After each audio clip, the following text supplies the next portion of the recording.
Madame, Monsieur, bonsoir. Bienvenue dans ce 19-20 et bienvenue à Mirepoix en Ariège pour le Festival international des arts de la marionnette. Ce soir, nous vous proposons une page spéciale en direct consacrée à cet événement devenu aujourd'hui incontournable dans le monde du spectacle vivant. Et vous allez le voir ici, on est bien loin de la marionnette traditionnelle de notre enfance. Les artistes qui se produisent à Mirepoix font preuve d'originalité, de créativité, utilisent les nouvelles technologies.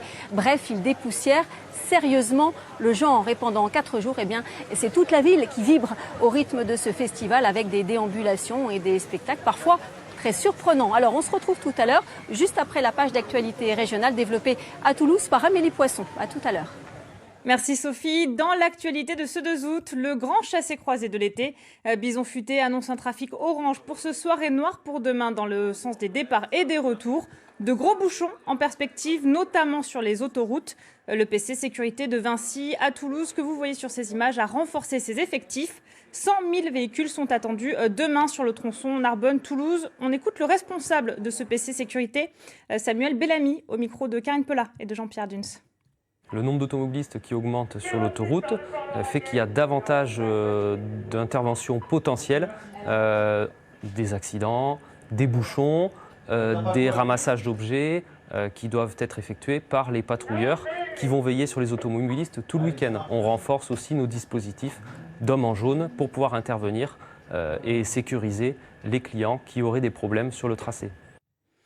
Autre information, cette action coup de poing hier soir des agriculteurs à Toulouse. Ils ont visé la préfecture et les permanences de 2 députés. Ils dénoncent le CETA, cet accord commercial de libre-échange entre le Canada et l'Union européenne.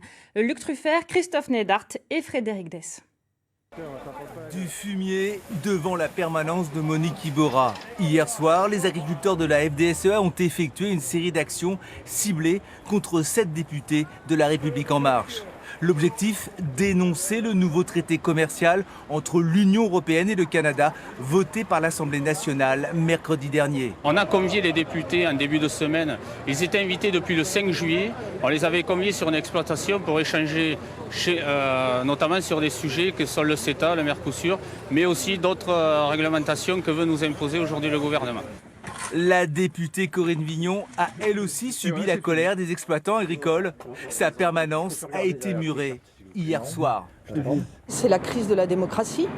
Moi, j'ai déjà été vandalisée dans mon propre domicile. J'ai déjà eu 1 tonne de purin devant chez moi. J'ai été vandalisée chez moi par les gilets jaunes et maintenant c'est la permanence qui est murée. Eh bien, je suis désolée, mais c'est pas comme ça qu'on peut ouvrir le dialogue.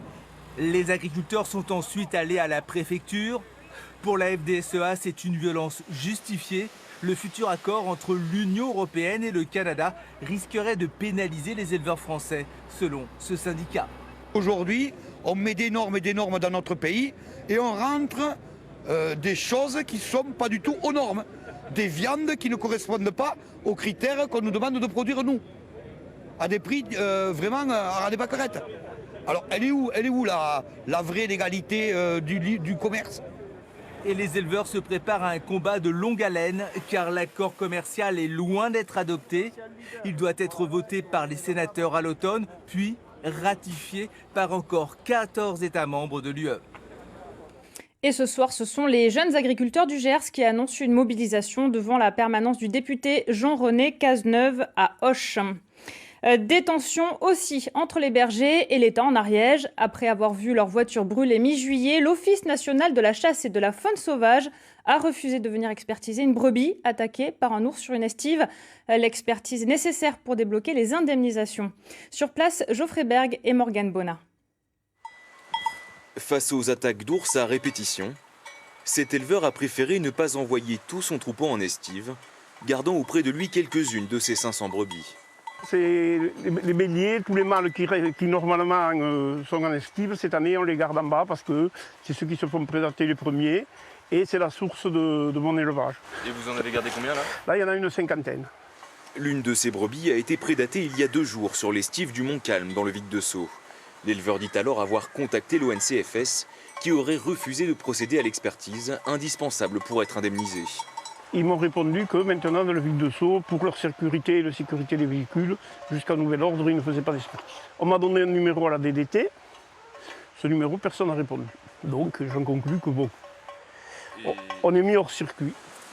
L'ONCFS a décidé de suspendre ses expertises dans les vallées d'Aston et du Vic de Sceaux suite à l'incendie de l'une de ses voitures. Le climat se tend entre l'État et la profession pastorale, qui réclame que ces expertises soient réalisées coûte que coûte. Il est indispensable une fois de plus que l'État assume son rôle, puisque c'est lui qui doit faire ces expertises, pour que d'une part les éleveurs soient indemnisés et puis d'autre part qu'on puisse en tirer un bilan. Aujourd'hui on attend que le préfet de région dise qui et comment l'État va réaliser des expertises dans nos montagnes. Les attaques d'ours sont plus nombreuses que jamais cet été en estive. Selon la direction régionale de l'environnement, 214 dossiers de dommages d'ours ont déjà été déposés, contre 167 l'an passé à la même époque. Voilà pour les actualités de ce 2 août. Direction maintenant Mirepoix, son beau festival. Et vous, Sophie ? Merci beaucoup Amélie, on se retrouve sous la très belle halle de Mirepoix au cœur de la ville, une ville qui vibre depuis maintenant 31 ans et qui revisite l'art de la marionnette. Caroline Galmo, bonsoir. Bonsoir. Vous êtes la directrice du festival et de l'association Villanthrope. Alors cette année, 17 lieux de spectacle, 35 000 visiteurs attendus sur 4 jours. Encore une étape franchie pour cette édition 2019. Oui, c'est vrai que l'année dernière, on a fait une très belle édition pour les 30 ans du festival et on attend évidemment autant de monde pour cette 31e édition qui a commencé hier et qui commence vraiment extrêmement bien avec une ambiance très fluide, beaucoup de monde, effectivement à l'intérieur des salles mais aussi à l'extérieur et une ambiance très fluide, très belle avec une grande diversité de public. Alors on est très très loin de la marionnette de notre enfance qu'on a pu connaître. Aujourd'hui, l'art de la marionnette... En fait, c'est totalement modernisé avec une créativité, j'ai envie de dire, qui n'a pas de limite finalement. Oui, c'est vrai, j'aime à dire que la marionnette est aujourd'hui multiple puisqu'elle fait appel à de multiples langages pour s'exprimer et pour être. Donc elle peut faire appel à la vidéo aujourd'hui, à la danse, aux arts du mouvement, au théâtre. Donc de multiples disciplines en fait traversent et croisent la marionnette pour donner des spectacles qui sont effectivement très créatifs et qui chaque année questionnent finalement les frontières de cet art qui est en mouvement constant.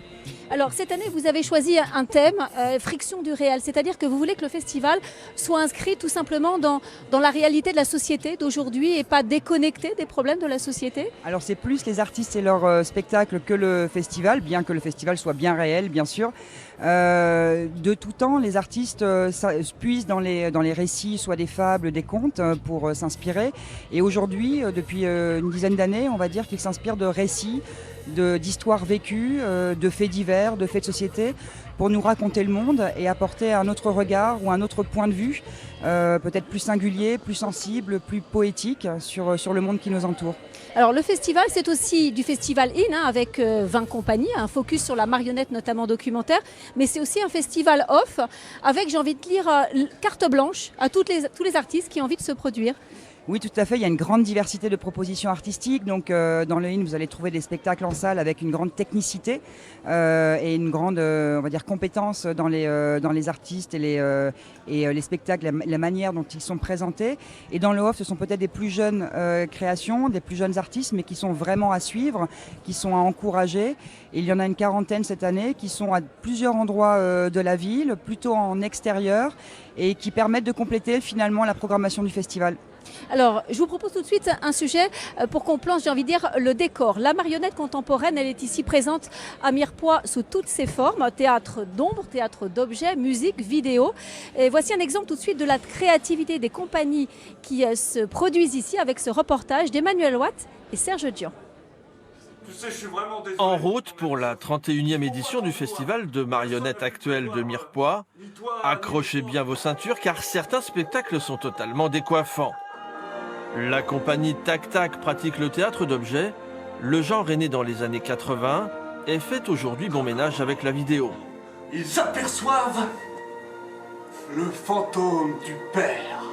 Les principaux personnages sont en plastique. Les spectateurs découvrent une version inédite de la tragédie d'Hamlet. Il semble déjà très proche du futur. La plupart des objets qu'on utilise, c'est des jouets. Et donc ça, c'est sûr que ça permet d'avoir un côté ludique que nous aimons beaucoup dans notre approche à ça, qui est Hamlet, qui est en soi une tragédie. À travers les objets, on peut mettre de la distance, on peut la raconter par les yeux d'un adolescent. Voilà. Il y a ce rapport aussi de l'échelle du comédien qui est énorme par rapport à l'objet. Donc c'est comme si on faisait nos petites mises en scène sur notre table en racontant aux gens une histoire, quoi. Aux armes! Être ou ne pas être inspiré, c'est tout le secret de la réussite pour cette nouvelle création de la compagnie basée en Occitanie. Dans Chambre Noire, les marionnettes sont de taille humaine.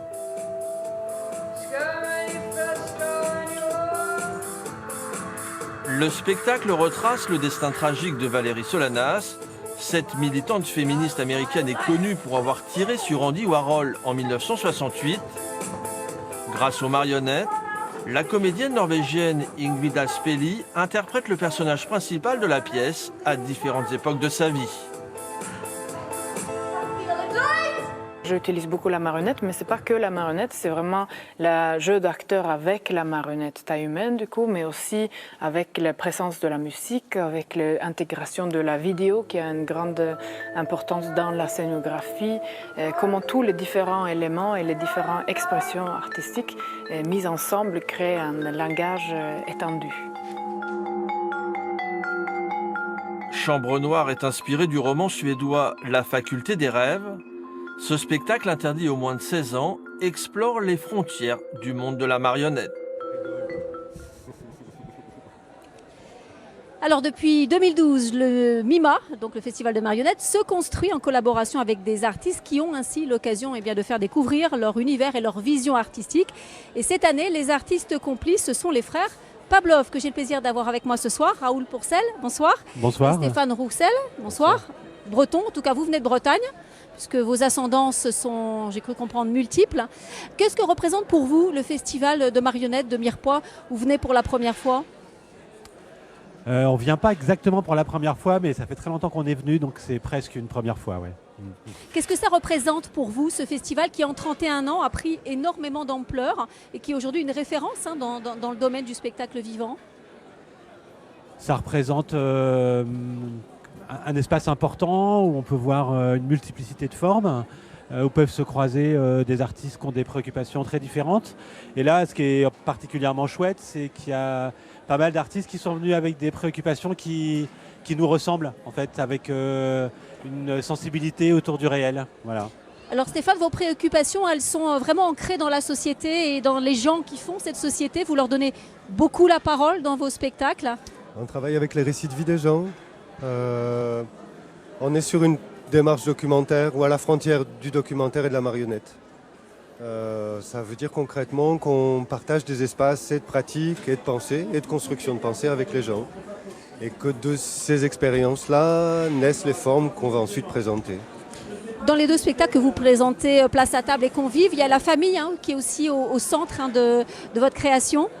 C'est né d'un questionnement sur la famille qui nous a été proposé et on ne l'a pas initié, mais du coup ça nous a ouvert un champ de recherche, parce que quand on commence à bosser sur une forme, on travaille sur 3 ans à peu près sur une question et on fait plusieurs spectacles sur ces mêmes questions. Voilà. Alors vous avez même posé vos valises quelques semaines à Mirepoix, octobre 2018, janvier 2019, et vous avez fait participer les habitants. Vous leur avez demandé d'être pleinement finalement dans la création que vous allez faire. Ça s'est passé comment ? On leur a demandé d'être pleinement dans la construction de la pensée autour de la famille. Et donc on a proposé différents espaces de partage de nos préoccupations. Ça allait d'un atelier de programmation de films documentaires avec le cinéma, un atelier d'écriture avec la médiathèque. Il y a eu du boulot au lycée, au collège. Et à chaque fois, on propose des espaces de ce que nous, on appelle des laboratoires partagés. C'est-à-dire, on vient avec une série d'intuitions, de préoccupations, de questions qu'on met sur la table. On se construit un vocabulaire commun et au final, un savoir commun. Et comment réagissent les gens ? Ils sont réceptifs par rapport à ça ? Ils comprennent votre démarche ? Parce qu'on est loin quand même de l'art de la marionnette tel qu'on le connaît, nous. Il y a une approche aussi, on ne vient pas avec rien et on est venu avec une forme qu'on présente là, avec un spectacle qui s'appelle Ma place à table et qu'on a joué beaucoup pendant le temps de notre résidence chez les gens, chez les habitants, on l'a déballé dans des cours, dans des jardins, dans des maisons. Du coup, ils ont très vite compris comment on reçoit les récits des personnes et comment on les met en jeu.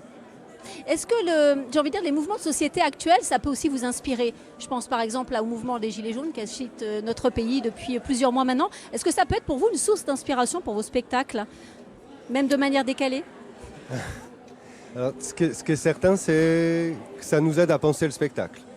C'est-à-dire, on a beaucoup dit que le mouvement des Gilets jaunes manquait de culture, etc. Et moi, je pense qu'au contraire, il y a une culture qui s'est construite sur les ronds-points.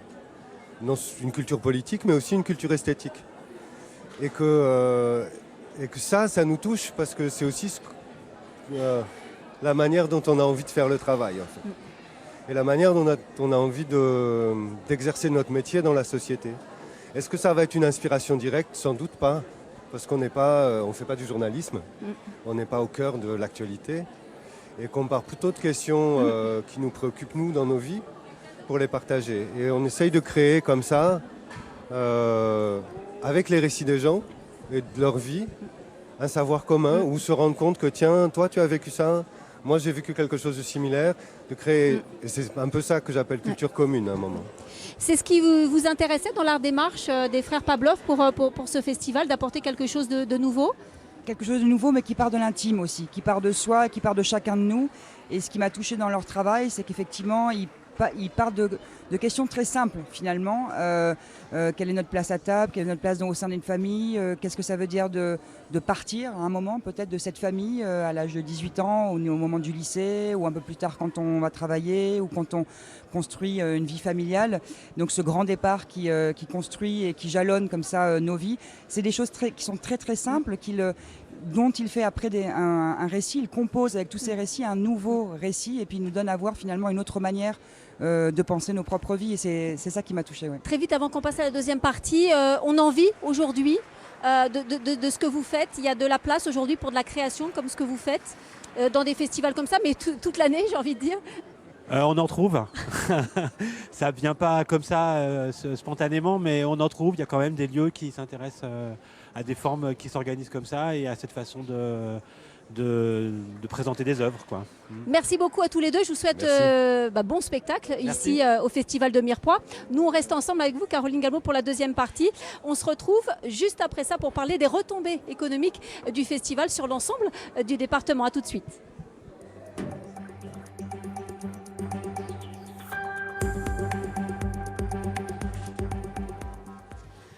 35 000 visiteurs en 4 jours, un marché de créateurs, 70 artisans et restaurateurs pendant le festival. La ville de Mirepoix prend une toute autre dimension.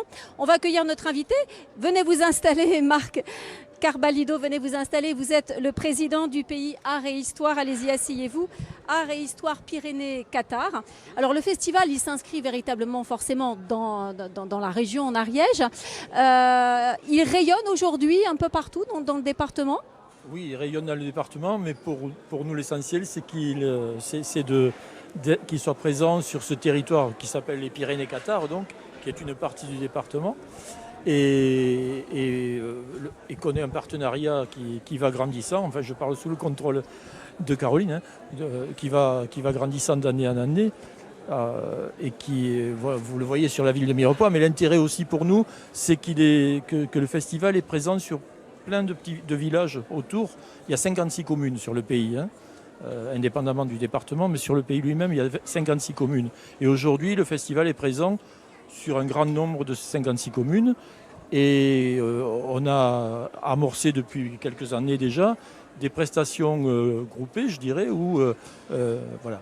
Et on va en parler tout de suite. Je vous propose ce sujet qui va aussi faire un petit peu la lumière sur les retombées économiques du festival sur la ville de Mirepoix. Qu'en pensent les commerçants, les hôteliers, les restaurateurs? Lara Dolan et Luc Truffert ont promené leurs caméras et leurs micros dans les rues de Mirepoix. Voici leur reportage. Mirepoix, 3200 âmes à l'année, 10 fois plus durant son festival international de marionnettes. Ici, les visiteurs viennent profiter des spectacles de rue qui jalonnent la ville et ses alentours. De 17 à 1 € la représentation en plein air, il y en a pour tous les goûts et toutes les bourses. Logique, plus là, le festival qui commence aujourd'hui, oui, ça fait un budget, je sais pas, vous voulez un prix, je sais pas, je me rends pas compte. Le voyage, ça, c'est C'est bien 1000 €. Hein. On peut consacrer quelques jours à dépenser un peu d'argent pour ça, ça le mérite largement.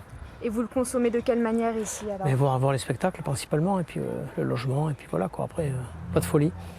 Le charme de la cité Qatar est propice à la flânerie et à la consommation. Buvettes, restaurants, hôtels sont pris d'assaut durant les 4 jours de festivités. Le festival des marionnettes, une manne pour la ville, une aubaine pour les commerçants. On a des gens qui reviennent quand même chaque année, puisqu'ils savent qu'il y a le festival des marionnettes. Et donc, à travers ce festival, ils nous ont connus, ils reviennent d'année en année. On a évidemment beaucoup de touristes, mais pas que, vraiment pas que. C'est ce qu'on appelle quotidiennement dans notre métier la semaine de la mort, parce que c'est une semaine où on est assailli de touristes, de monde, de tout horizon. Et le festival se superpose à cette période et amène une clientèle internationale très intéressante. Pour 1 € investi, la commune évalue à 10 € les retombées financières pour la cité médiévale. Rendez-vous incontournable des amateurs de marionnettes, le festival fait rayonner la ville, notamment à l'international. C'est vrai que le festival Mima, on peut dire que c'est l'événement culturel qui amène le plus de public et qui vient de toute la France, voire même de l'étranger, avec aussi la programmation de spectacles et de compagnies étrangères. Organiser un événement culturel en milieu rural, un pari audacieux. 31 ans après sa création, le festival fait toujours recette. Alors on voit le festival de Mirepoix, effectivement, aujourd'hui permet à la ville de prendre une toute autre dimension. Vous avez aussi des possibilités pour les autres villages autour de pouvoir participer au spectacle, c'est-à-dire de multiplier, j'ai envie de dire, les lieux de spectacle. Oui, pour nous c'est important aussi que les villages autour de Mirepoix puissent bénéficier et profiter de la qualité des spectacles que nous proposons à Mirepoix. C'est aussi une manière d'impliquer, ou en tout cas de donner envie aux habitants qui habitent dans ces villages de découvrir tout simplement des spectacles et des œuvres. Ils ne viennent pas forcément sur Mirepoix et donc c'est une manière de faire ce lien et de faire cette rencontre-là.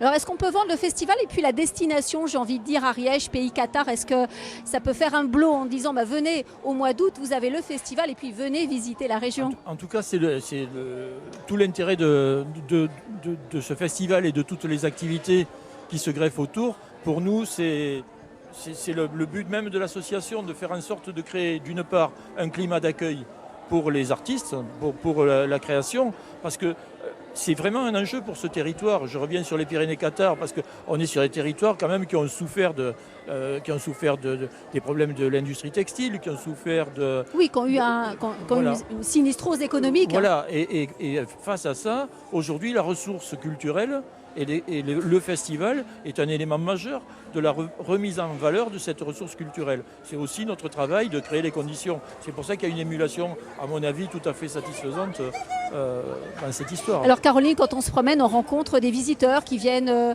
du Royaume-Uni, de Belgique, d'Amsterdam, d'un peu partout. Ça veut dire qu'ils connaissent ce festival, ils savent qu'il a lieu? Tout à fait, c'est un choix de destination. En fait, le festival est devenu au fil des ans un choix de destination parce qu'il allie à la fois la découverte des œuvres et on sait qu'on va être étonné et surpris. Et en même temps, dans un cadre absolument unique et remarquable, dans un paysage majestueux. Donc c'est un petit bijou qui est très rare et qui fait qu'aujourd'hui, Mima est devenu le 2e festival de marionnettes en France, mais un grand festival pour l'Ariège et pour la région. La contrepartie, c'est que vos spectacles sont souvent complets, il n'y a pas d'autres salles à Mirepoix. Comment vous allez pousser les murs? Comment vous allez pouvoir accueillir encore d'autres spectacles et d'autres visiteurs? Parce que là, du coup, le festival, chaque année, prend une autre dimension. C'est une vraie question.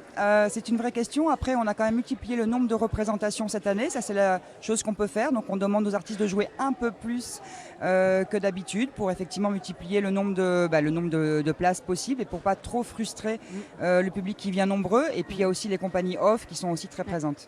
Merci à tous les deux d'avoir été nos invités. Le festival se poursuit jusqu'à dimanche. Il y a encore énormément d'animations prévues, et notamment ce soir, un concert sur cette halle en plein cœur de la ville qui rassemblera plusieurs centaines de personnes. Merci à tous de nous avoir suivis. Merci à l'équipe technique. Très bonne soirée à tous et prochain rendez-vous d'information régionale demain à midi avec Amélie Poisson. Au revoir.